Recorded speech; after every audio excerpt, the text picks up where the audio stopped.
radio show with your host, Lonnie Clark. We stand together and accept that we now live in a world transformed by Fukushima. Monday, Wednesday, and Friday from 8 a.m. to 9 a.m. Pacific Standard Time here on UCY.TV radio. We relentlessly engage every ear that listens. We expose and confront the complete lack of accountability for the nuclear industry. Consider social engineering programs who view our bodies, minds, and souls as assets on a balance sheet. We discuss vital current issues, interview activists, and engage our audience in an effort to allow all voices to be heard. The Age of Fission radio show creates a venue that all will choose. We encourage our listeners to reclaim their power and their courage to take action and save our planet from the ravages of greed and indifference. Our actions matter. Every voice matters. We remind our listeners that happiness is resistance.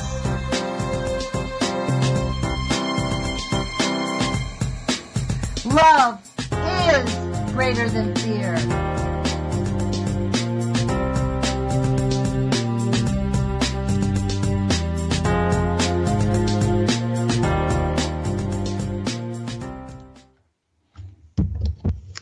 Good morning, UCY.TV radio listeners. This is Lonnie Clark with the Age of Fission radio show. Today is August 14th, 2017. I guess over the weekend, we passed our 2-year anniversary here with UCY.TV. And as I stated on Thursday, I don't have a guest today. I am going to be reading some stories.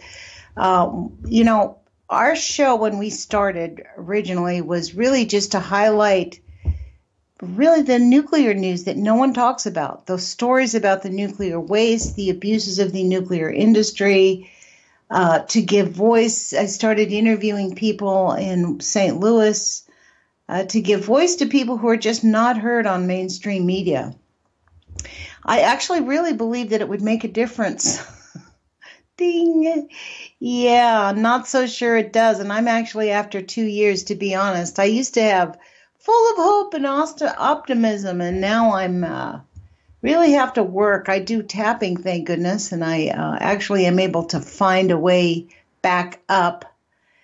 I am actually really discouraged by people's lack of concern. Over the weekend, we saw outrage as a young woman got plowed down by a fascist. What was not covered, and I heard it only briefly on the news and it got drowned out, was that reporters were having urine thrown on them by the Nazis. Pastors were being beaten up. Black pastors were being beaten up. The rise of white nationalism, of white racism is really, I guess it's called white supremacy. Well, let's just call it for what it is, white male supremacy, because they certainly don't want to liberate women. It's not really a rise. This is something that's been going on. And as many people who voted for Trump will tell me directly, at least he says what we've been thinking. And is there any wonder that nobody gives a crap whether their kids are getting cancer or dying? Children are dying of cancer. People are having miscarriages. Children are born with birth defects that are manageable but cause quality of life issues. And this is the country that we actually really live in, folks. This is who we really are right now. The reason Trump got elected and was allowed to, whatever, I personally think that he was selected by the CIA. I've said this many times. I think he's a CIA asset, him and Kim Jong-un. Right on cue, boom, let's pull up the North Korea threat to make everybody really anxious, to take us off of the story that Paul Manafort had his house raided by the FBI at pre-dawn hours, which in order to get into his house with that type of a warrant, they had to prove to a judge why they needed that to happen. So this whole thing that Russia's a non-story is just, again, more of America's arrogance. I mean, People that say that Donald Trump is fighting the deep state don't get it. He is the deep state. If you hadn't noticed, he's going after every single institution we have. In fact, there is a story right now that the Trump administration is being urged to avoid salmon protection rules. Salmon have been on the Endangered Species Act for quite a long time up here in the Columbia Snake River area, and there is a group called the Snake River Irrigators Association who want the government to convene to exempt the salmon from being on the Endangered Species Act. You know, it's this whole thing of the anthropomorphic idea that we can dominate the planet and do whatever we want to do. So, by the way, if anybody wants to call in, please feel free. The number is 718-717-8106. I'd love to have a chat with you. As I said, I do not have a guest. It's going to be me speaking for the next hour. I have a series of stories about the nuclear industry and about Hanford that I can read if no one calls in. But, you know, as I pondered this idea that I've been on the radio now for 2 years, and what difference has it really made? And what difference does it really make? And this whole idea about the alternative media, we're like the tea kettle. If we didn't have the alternative media, we'd probably be out in the streets demanding real change.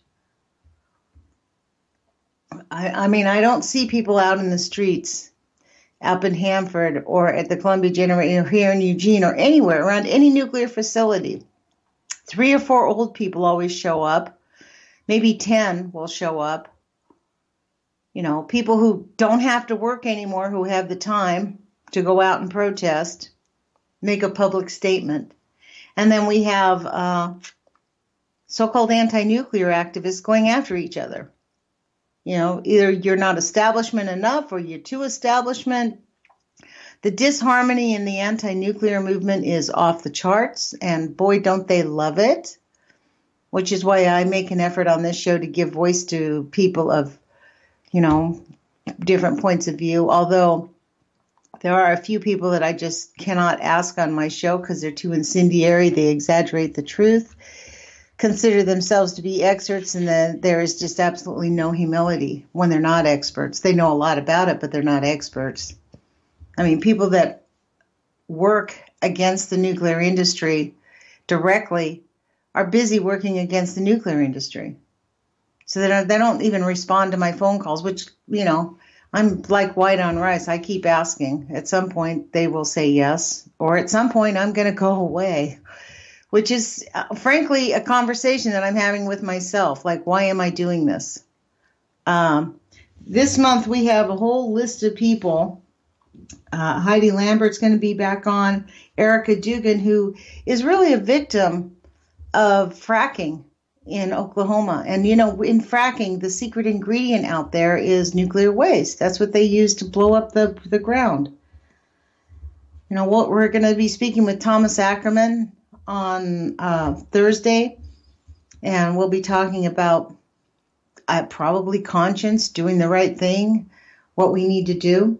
I'll be speaking with Wendy Lumetta from St. Louis and Donna Gilmore. So we have a list of people that's coming up in the next month. And these are all people that I've interviewed several times to try to give them voice, to give them enough time for us to really explore the issues so that people understand the gravity of the situation. I have actually gone to the extinction level events. I mean, the end times prophecies where we see mass amounts of animals dying every week. At one point, I was going to catalog it and make an Excel spreadsheet and found that there's like 1 million birds every month that we're losing for the last 2 years. 1 million birds around the world, folks. 1 million birds.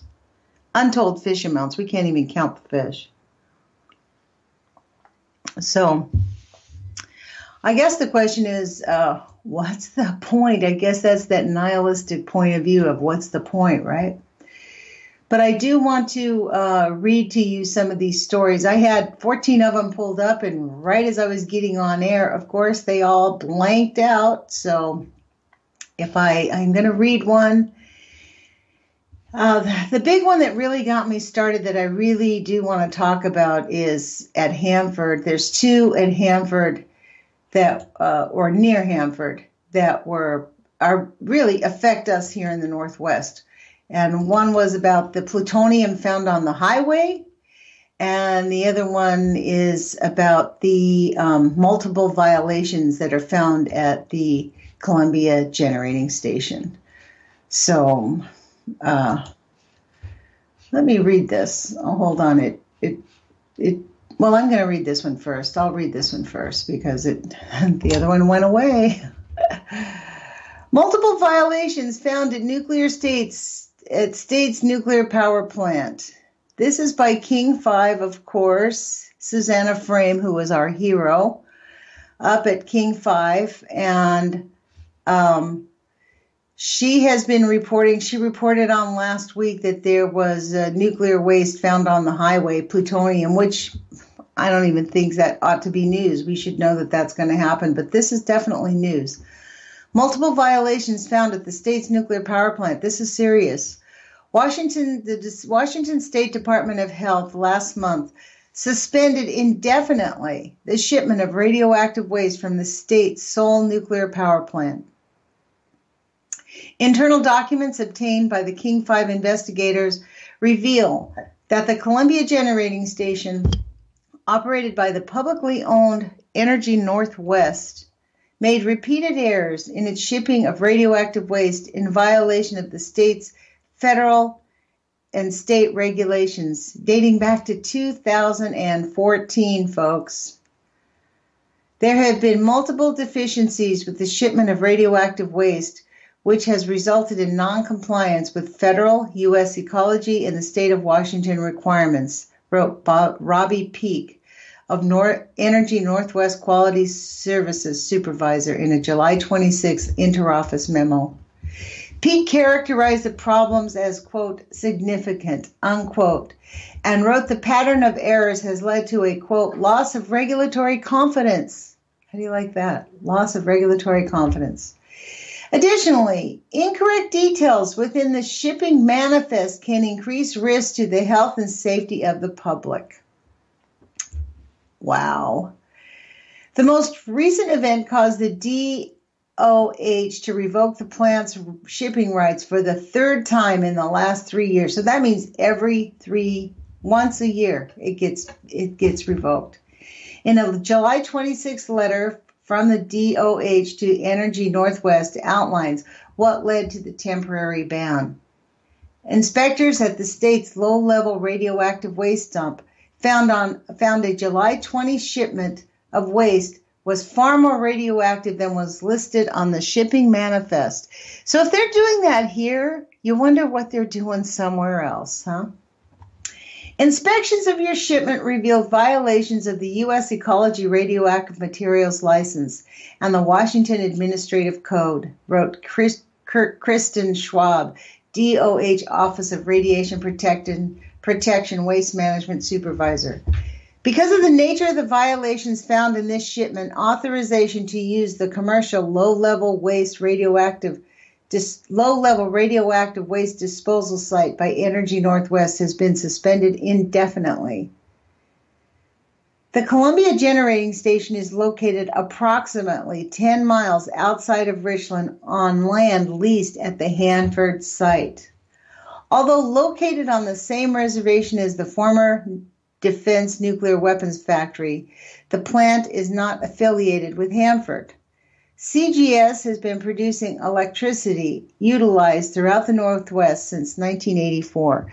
So it's been making anywhere from 4 to 10% of our energy. And we are spending billions of dollars on it.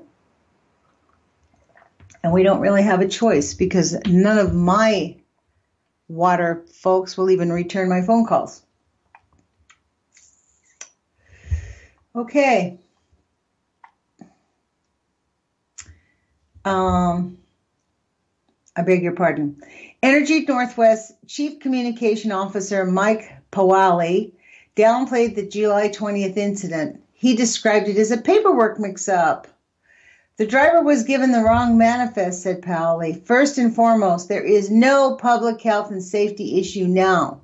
The inter-office memo authored by Peak called for an immediate stop work order, meaning all shipping of radioactive materials off-site must be ceased until certain corrective actions are taken.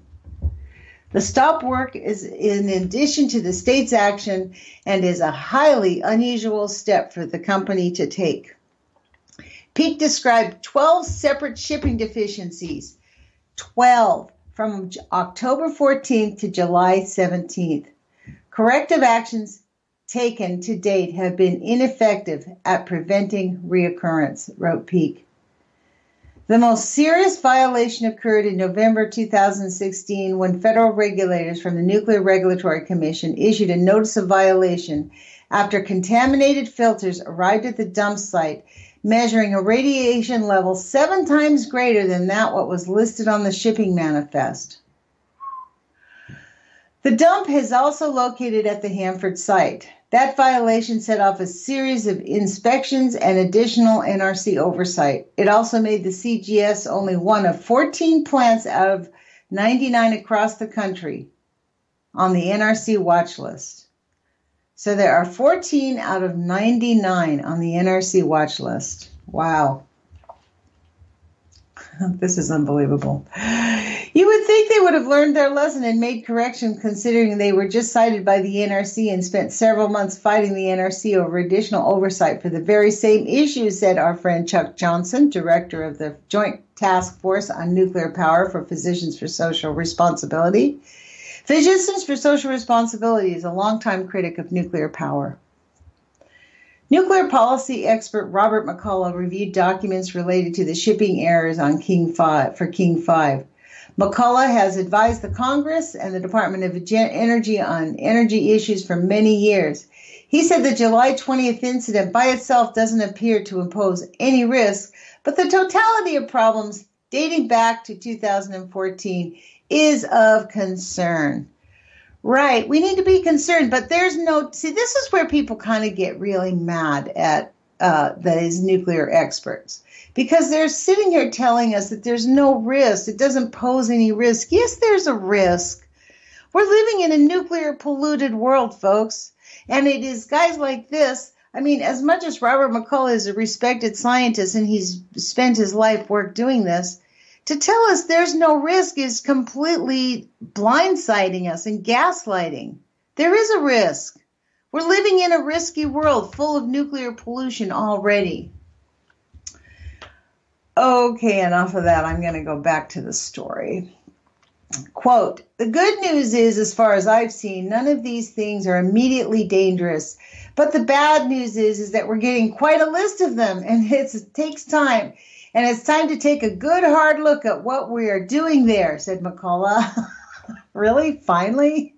We're reaching the point where we're seeing enough of these problems. We've begun to worry to see if the plant is being sufficiently maintained.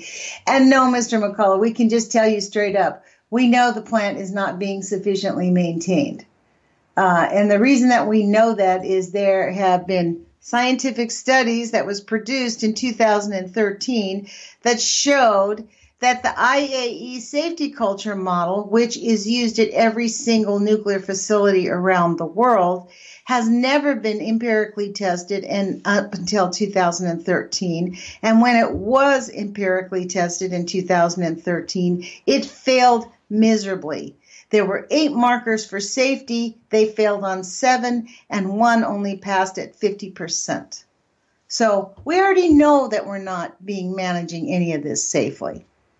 And as we've seen, the increased risk in cancer, diabetes, schizophrenia, maybe that's what's wrong with America. Maybe we're all just turning schizophrenic because of the freaking nuclear waste all over the place. Everyone's really literally going crazy.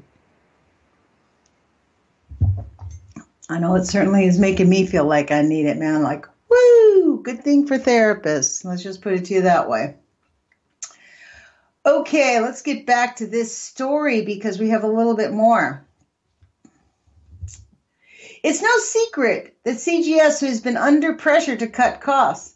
McCullough said understaffing is most likely to blame for the pattern of errors. Yeah, let's just don't hire enough people because, who cares about that nuclear waste? We're all going to die anyways. My experience with the nuclear plant is the staff is very competent, very competent, very competent. However, they're in cost reduction mode, so this would indicate to me that this particular department has lost staff and the remaining staff are unable to keep up with the administrative load, said McCullough. A veteran Energy Northwest employee who did not want to be identified for fear of retaliation said the problems can be traced back to the company's top officials. Fear of retaliation. That's what we have in this country. Fear of retaliation. Everybody just sits by quietly so they can take in their $150,000, $200,000 paycheck at these nuclear power plants and don't speak out for fear of retaliation. And it's not just simple retaliation. We're talking death threats like Glenn Woodford got at a 4th of July party when somebody told him, if you don't stop, you're going to learn a lesson. I mean, that was a death threat, in my view, what happened to Glenn Woodford. And thank God for his courage, because it hasn't stopped him. This is a leadership issue because it's a repeated problem, said the employee. Stop work orders are very rare and very serious. It means something that is important is going very wrong. That should show that this is a systematic issue that leadership can't fix for whatever reason. Even seemingly small errors take on new meaning at nuclear power plants because the stakes are so high. The worst case scenario is a Fukushima-like event when an earthquake and tsunami led to a nuclear power plant meltdown, explosions, and spewing radioactive material in 2011. They should have added ongoing spewing of radioactive materials in 2011. Now we don't think that's going on. We think we run plants well. We think we have lots of precautions. But what we're seeing here is the beginning of a flag that we don't have enough precautions, said McCullough. So McCullough's on the right side of the issue, but maybe it's because they're so closely related to this industry that they just downplay the catastrophic. I just don't get why they don't speak more strongly about this. Energy Northwest Powali underscored how safe the CGS is. He said the nuclear industry has the best track record of any other energy producer, such as coal and hydropower. Really? Really, guy? That's because you guys lie the best. The nuclear industry has the safest record environmentally. What? And with regard to the industrial safety than any other industry in the United States or in the world. Man, this guy sounds like Trump. No doubt he voted for Trump because everything's perfect with Trump, right? There's a reason we're the safest industry because we take these things seriously, said Powali. We're not shipping toys down the road. This is serious business for us. Wow.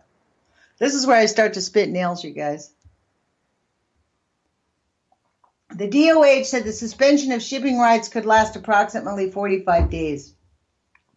If you wish to reestablish dump site use privileges, you must allow point of origin inspections conducted by the state of Washington with all expenses paid by Energy Northwest, wrote Schwab. The department is also requiring you to participate in a management meeting after receipt of your root cause investigation and description of corrective actions. If there is no response within 90 days, your site permit will be terminated. Yeah, I don't think they're too afraid. That's the issue, is they're not really afraid. They could care less. Let's see what this letter, I'm going to see if I can open the letter in a different tab. Bing, bing, bing. See what this says. This is the DOH suspension letter. How long is it? Page and a half. Not very much. State of Washington Department of Health, Office of Radiation Protection, 111 Israel Road Southeast, P.O. Box 47827, Olympia, Washington, 98504-7827. Their phone number, if you want to call them, is 800-833-6388, just in case anybody's wanting to give these guys a poke in the eye. So this was a letter dated July 26, 2017 to Mike Davis of Energy Northwest. Dear Mr. Davis, this letter refers to a shipment of radioactive waste material sent to the commercial low-level radioactive disposal site operated by U.S. Ecology Washington Incorporated near Richland, Washington. The material listed as radioactive material, low specific activity LSA2, fissile accepted, on shipment number 17-51 was shipped on July 20th, 2017, and received on July 20th, 2017. Inspections of your shipment revealed the following violations of U.S. Ecology Radioactive Material License WN 1019-2 and the Washington Administrative Code. Okay. Container number or description, the summary of violations.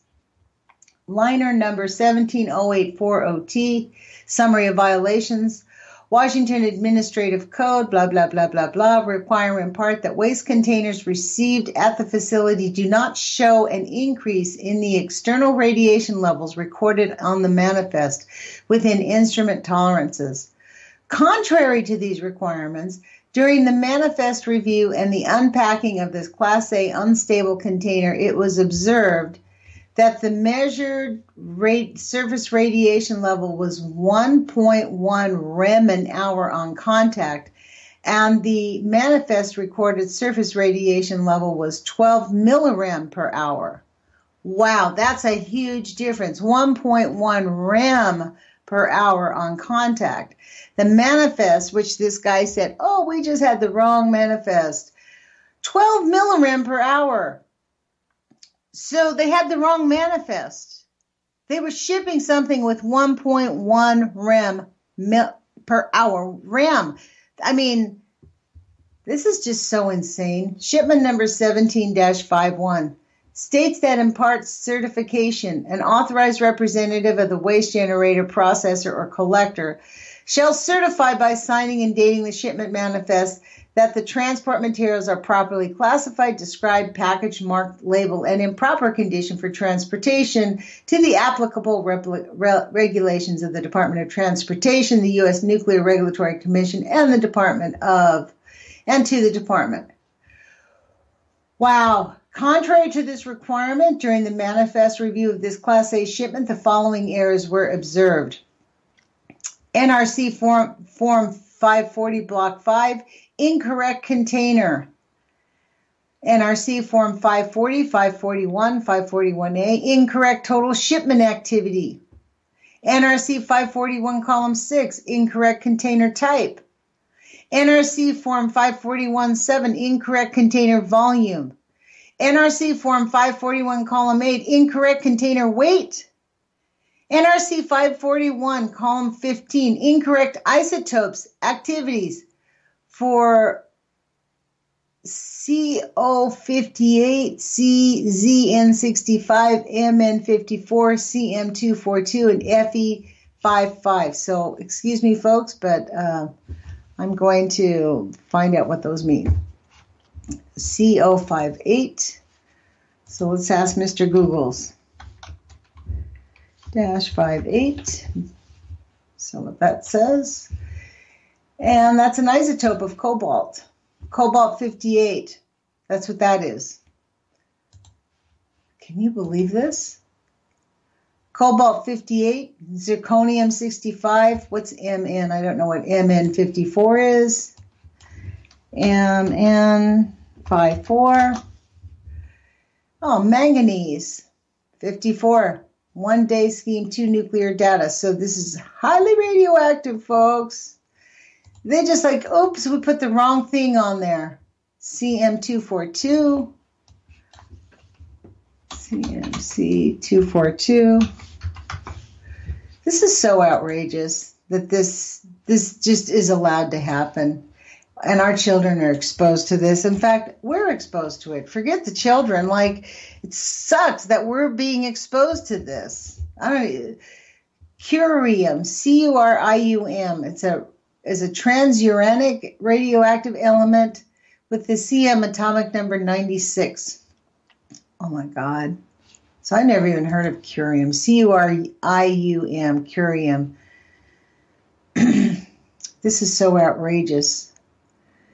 It's produced by bombarding uranium or plutonium with neutrons in a nuclear reactor. 1 ton of nuclear fuel contains 20 grams of curium.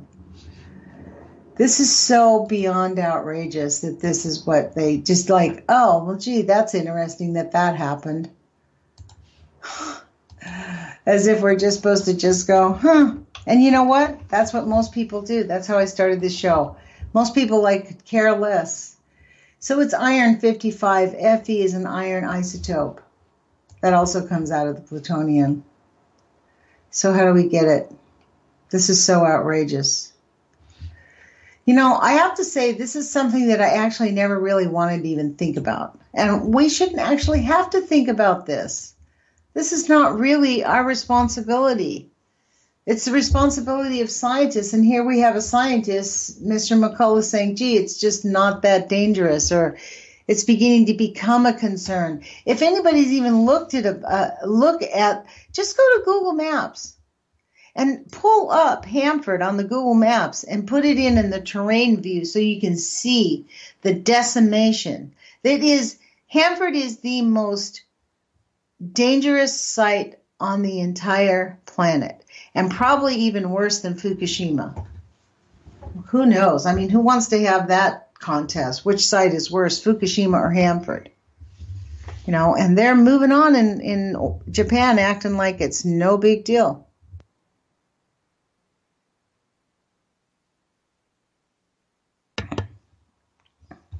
Wow.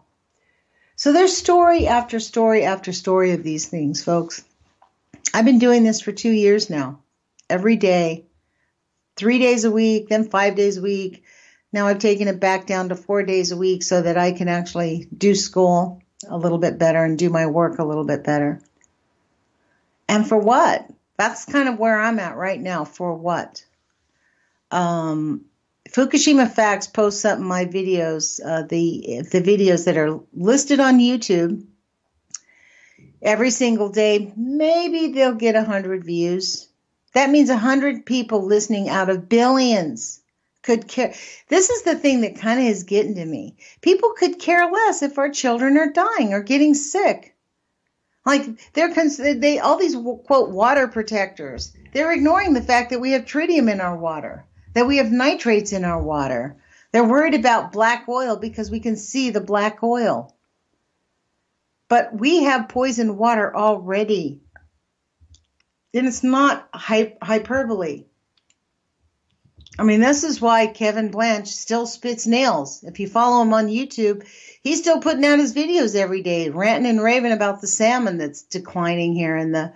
People make really hyperbolic claims that there's no life on the West Coast. Yes, there's life. There is life.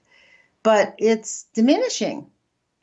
Just like it's diminishing across the country. And for them to tell us that chemtrails is going to save us is just adds insult to injury.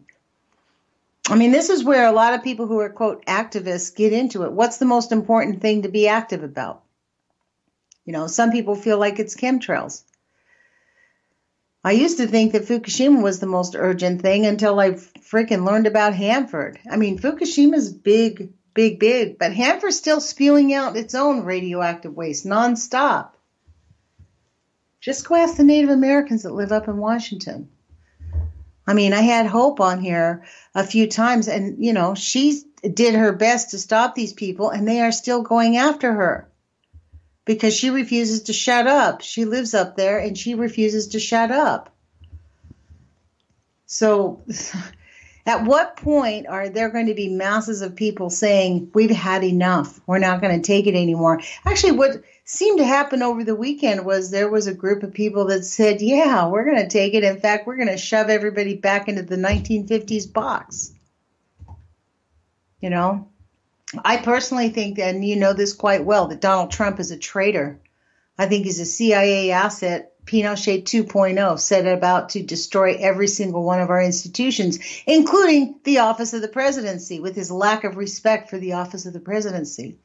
Put his daughter in at the G20. What an insult. Imagine if Clinton had left Chelsea sitting at the G20 while he went and met with somebody. Went and met with someone. I mean, this is just, We're getting our comeuppance here in America. And you know what? We have a military that wants to keep spending money on the military because they consider everything in the world our interest. All the assets in the world is the United States interest so that we can have what? Nonstop electricity so that the ultra rich can have their ultra rich lifestyles.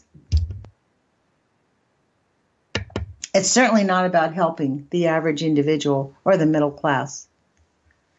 I mean, it's beyond comprehension. I guess it's cognitive dissonance, saying you want to quit smoking and going out and buying a pack of cigarettes every single day. But, I'm going to quit smoking and then buying a pack of cigarettes. I mean, we have just been trained to keep doing what we're doing and keep ourselves. We get up in the morning and, like listening to this podcast. People that listen to this podcast, that wake up in the morning and turn on our podcast, are they more active? Are they calling their senators? Are they calling their congressmen? Are they taking to the streets? Have they taken their money out of banks? I mean, are they doing something or anything? I mean, really, seriously, at some point, we're not going to have a choice but to live off the grid because there is going to be no grid. I mean, it is only a matter of time before a massive earthquake hits here on the West Coast. Massive. And if Oregon, from what I've seen, if something happens on the Juan de Luca fault, we could set off the whole Cascadia fault line, which would crack off the whole freaking West Coast and probably Yellowstone. So the whole thing has got bluey, man. I mean, bye-bye civilization. And yet, let's see what we're talking about today. So, you see where I'm coming here after 2 years of doing this on the radio? I used to think it would make a difference. If anybody wants to give me a call, the number is 718-717-8106. And no, I'm not going to go buy a gun. I'm just not going to participate in the violence in the world of the industrial military complex. I'm just not going to participate with that. I think it's completely wrong, and we can live outside of that. We have a big, beautiful planet that is readily being eaten up by contaminants and pollution. And everybody wants to pretend like, I don't know, that it's not happening. And yet right here in the Northwest, we have a power plant that we cannot get our legislators to shut down. And this letter from the DOH to the Department of Energy Northwest outlines what they have to do. But you know what they're saying? Oh, it was just a mix-up, a little manifest mix-up. Okay. So let's move on to a second story because this is quite interesting. This is August 11th, 2017 by Ralph Vardabedian. What is the name of it? From the Los Angeles Times. Big newspaper. I can't believe it actually made it in, but it was online. The Idaho National Lab created a, quote, wonder fuel, unquote. Now it's a radioactive waste that won't go away. As if any of them will go away. I mean, plutonium's half-life is 24,500 years, and then it turns into americium, whose half-life is 700,000 years. So is that ever going away? Not in our consciousness, that's for sure. I mean, this is how sick the nuclear industry is. It makes you really want to have, like, Mother Earth to, like, just create these big, gigantic earthquakes and swallow up all these, like, offensive nuclear power plants and just, boom, start over and let the species on our planets live. Maybe 1,500, 3,000 humans will survive. That's optimism for you, folks. That's where my optimism has grown. So, yeah, this is actually, this is why it's probably good that I'm interviewing people, because people out there actively engaging in their own communities doing things. It's like when I get involved with the community rights folks and I'm actually talking to my neighbors and getting signatures, I come home feeling really energized because I feel like we can do something. But it just means that I feel that way. It doesn't mean that anything's happening. Because all those neighbors whose doors I knock on and say, hey, can you sign this thing for community rights? They give us their signature. They go back and turn on Fox News and MSNBC. You know, two sides of the same fascist coin, which is what Clinton and Trump were, two sides of the same fascist coin. Okay, let's get to Mr. Ralph Vartabedian's article, August 11, 2017. In the early days of atomic energy, the federal government powered up an experimental reactor in Idaho with an ambitious goal: create a, quote, wonder fuel for the whole nation. The reactor was one of the nation's first breeder reactors designed to make its own new plutonium fuel while it generated electricity, solving what scientists at the time thought was a looming shortage of uranium for power plants and nuclear weapons. It went into operation in 1964 and kept the lights burning at the sprawling National Laboratory for 3 decades. But enthusiasm eventually waned for the breeder reactor program owing to safety concerns, high costs, and inadequate supply of uranium. Today, its only legacy is 26 metric tons of highly radioactive waste. What to do with that spent fuel is causing the federal government deepening political, technical, legal, and financial headaches. Aha, in comes the Nuclear Waste Policy Act of 2017, in which they're going to privatize it and allow those corporations to start dumping it in rivers near you, folks. Unless we stop that. So here we go. The reactor was shut down in 1994 in a legal settlement with Idaho regulators. The next year, the Department of Energy pledged to have the waste treated and ready to transport out of the state by 2035. The chances of that happening now appear slim. A special treatment plant is having so many problems and delays it could take many decades past the deadline to finish the job. The process doesn't work, said Edwin Lindman, a physicist at the Union of Concerned Scientists who has documented the problems in a new report. It turned out to be harder to execute and less reliable than they promised. That is the story of nuclear energy. The delays have fueled a massive increase in costs. Again, another story of nuclear energy, which were originally estimated at $500 million, but the current cleanup rate would hit $1 billion, Lyman said. The waste is one of many unusual radioactive concoctions that came out of federal weapons and civil power research programs and now require complex technologies to treat. Many of the cleanup efforts, like the one in Idaho, are years or even decades behind schedule, reflecting practices that were far too optimistic when it came to technology, cost management, and management know-how. Jim Owendoff, the acting chief of the Energy Department's Environmental Management Program, ordered a 45-day review of the entire $6 billion a year radiation cleanup effort. Wow. What I am looking at is how we can be more timely in our decision-making, he said in the department newsletter.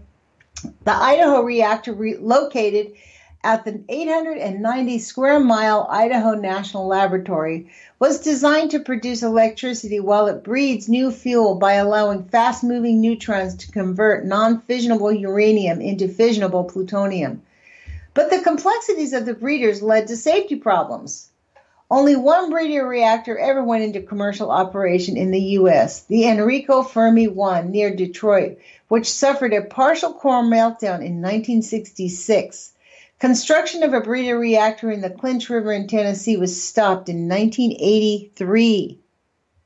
Ultimately, the nation never faced a shortage of uranium fuel, and now the Energy Department is spending billions of dollars to manage its surplus plutonium. Unlike uranium, the wonder fuel, as the lab called it, was bonded to sodium to improve heat transfer inside the reactor. The sodium has presented an unusual waste problem. Sodium is a highly reactive element that can become explosive when it comes in contact with water and is potentially too unstable to put in any future underground dump, such as the one proposed at Yucca Mountain in Nevada. To remove the bonded sodium, the government used a complex process known as pyroprocessing, which was developed to also separate plutonium from the spent fuel. The spent fuel parts from the reactor are placed in a chemical bath and subjected to an electrical current, which draws off the sodium onto another material. The process is similar to electroplating a kitchen faucet. Back in 2000, the project managers estimated in an environmental report that they could treat 5 metric tons annually and complete the job in 6 years. That was in the year 2000. But privately, the department estimated that it would take more than twice that long, according to internal documents that Lyman obtained under the Freedom of Information Act. So we have to get Freedom of Information Act just to get half the truth out of these lying bastards. Okay, it's not going to cuss. Even that was unrealistic because it assumed that the treatment plant could work around the clock every day of the year without downtime for maintenance or allowance of breakdowns. Lyman found that during 1 year, 2012, no waste was processed at all.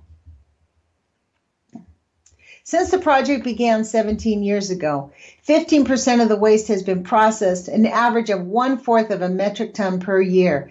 That's 20 times slower than was originally expected, a pace that would stretch into the next century, long past the 2035 deadline.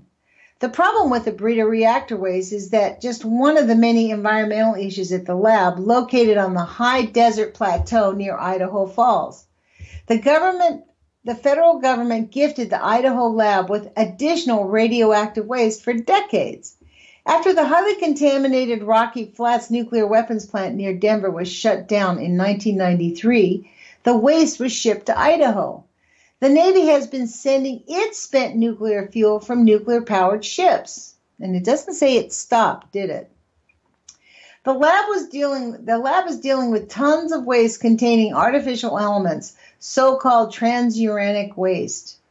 The Energy Department promised to move an average of 2,000 cubic meters to a special dump in New Mexico, but missed that goal for several years because of an underground explosion at the dump.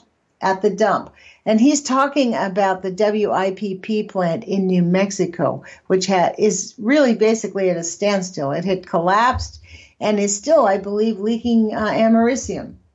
Although they're denying it, it is doing it. The Energy Department declined to answer specific questions about the breeder waste cleanup, citing the sensitivity of nuclear technology. It blamed the slow pace on inadequate funding, but it was said it was still trying to meet the deadline. When the implementation plan for the treatment of the spent fuel was developed in 2000, there was very limited nuclear energy research and development being performed in the United States, a department spokesman said in a statement.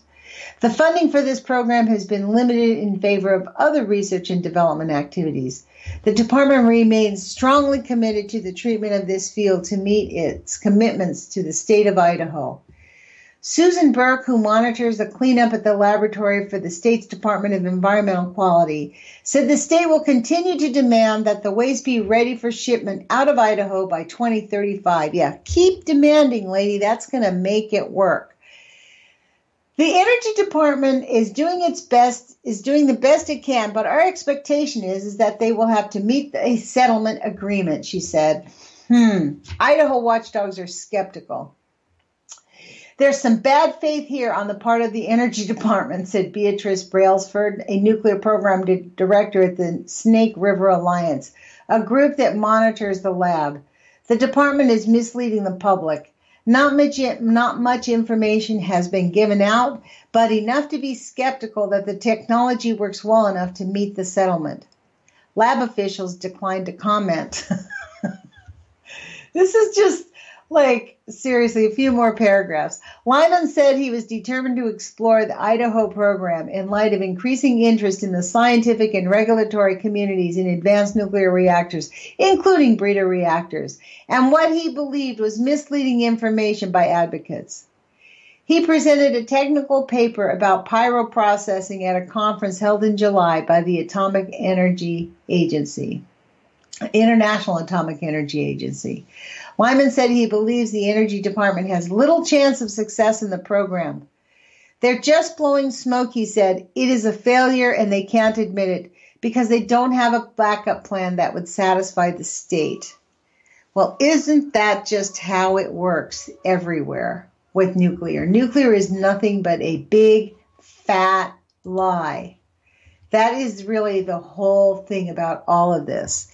And they just don't tell us. That's the issue.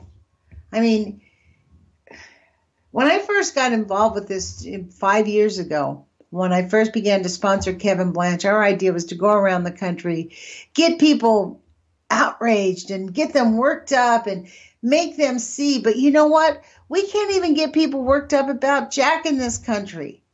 The freaking Nazis are taking over. We have a Nazi in the White House and under the name of Gorko or Gorky or whatever his name is, one of Trump's advisors.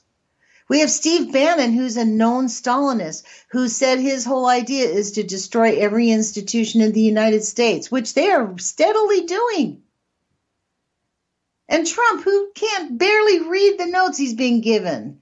He's just the laziest, fattest, misogynistic, bigoted, racist pig I've ever met in my life. You know, I mean, there is some idea within the resistance to just not say his name, but you can't help it. What do we want to call him? Traitor T? I don't know. I don't know what I'm going to call him except a bigoted, fat, racist pig. He deserves to be impeached and actually jailed for what he's done because he personally had a hand in ignoring these people, and that woman who got killed yesterday died at his hands, just like all the people that are dying in the hands of the nuclear industry. All these people that have been, I mean, for our presidents to stay hands off on the nuclear industry and to allow the CIA to tell them that they can't see information about certain programs because they don't have the authority. What does that tell us? That the military is running our country and running the world. And now all of Trump's advisors are military men? I mean, this is so outrageous. We have had a soft coup in this country brought in by none other than traitor Trump. I mean, no doubt things are going to get way worse. I mean, what does an abuser do? Beats the daylights out of his partner, sees her in the hospital, brings her flowers, says he promises never to do it again. 3 weeks later, 2 weeks later, does the same thing again. I mean, Trump is going to get worse. I guarantee you that something big and bad is happening because he's bringing us flowers this week and next week, especially as the financial disclosure comes out that he is financially indebted to Russia, to all of the oligarchs that are directly linked to Putin. You know, he has the power to kill our children, and he is going to do it because he has no regard for human life. I mean, this is why they love him. This is why he put Rick Perry in charge, because he loves incompetence. Because when you have incompetent people, then you can't blame yourself. You can say, well, it's their fault. That was their job to know it. Let me pull up this other story. There was another story I wanted to read to you. I don't think I'll get to all of it, but it was about the nuclear waste, the plutonium that is coming all over the place in Hanford. And it's really disgusting that it's not even being covered. It doesn't even take cover. It's Hanford, 5 days ago, plutonium found in air samples near the public highway. That's the title of it, folks. That'll tell you where we're at. Now, if there's things coming out at the public highway, where do you think that's going to go? It's going to go everywhere. It's in the air.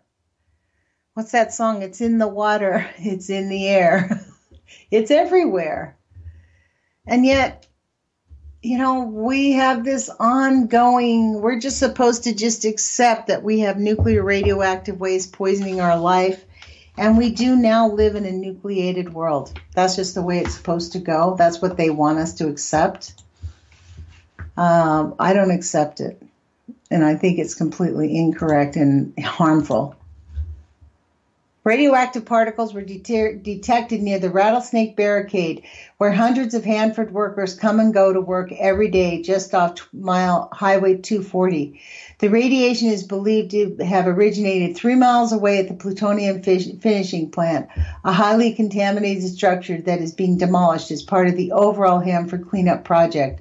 On June 8th, workers were removing a large portion of the building, and during the work, alarms sounded after radioactive particles were detected outside the containment zone.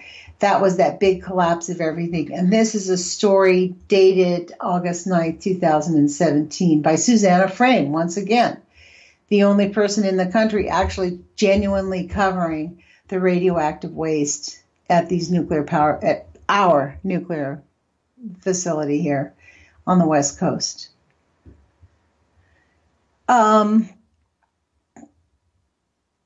What is it going to really take for people to actually ingest the idea that these radioactive contaminants are everywhere and that we have got to demand accountability?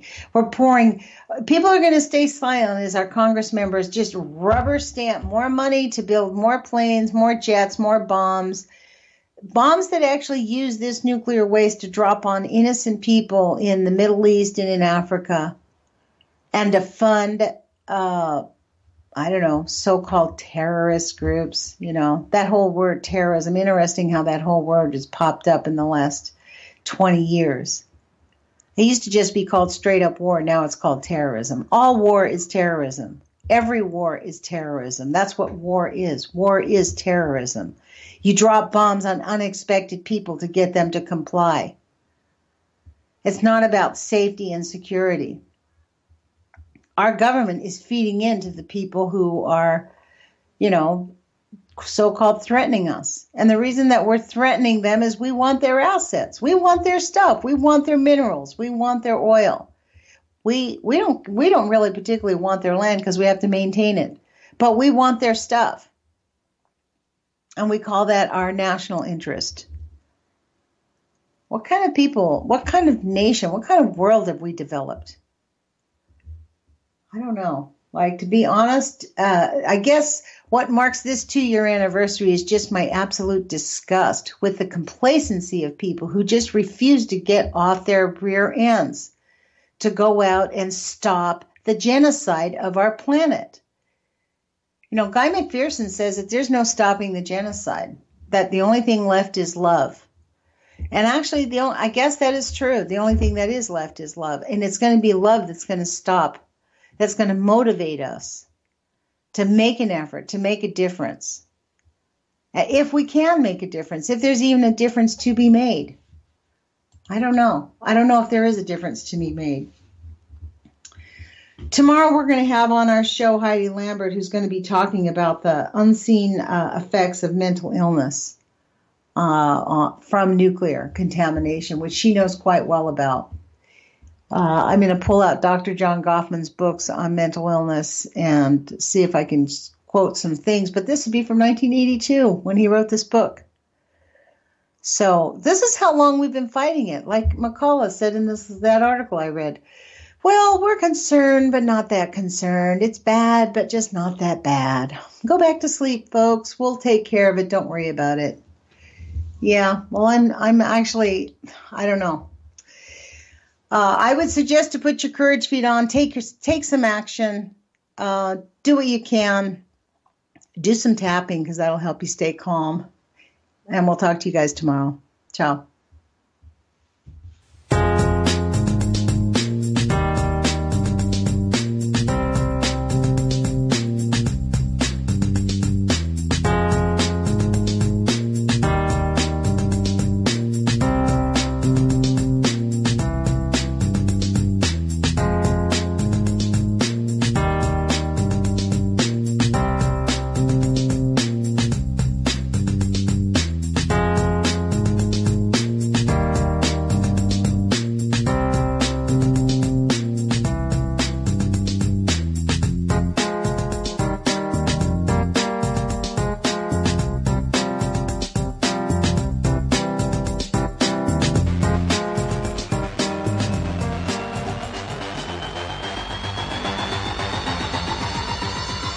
Hey, this is JJ.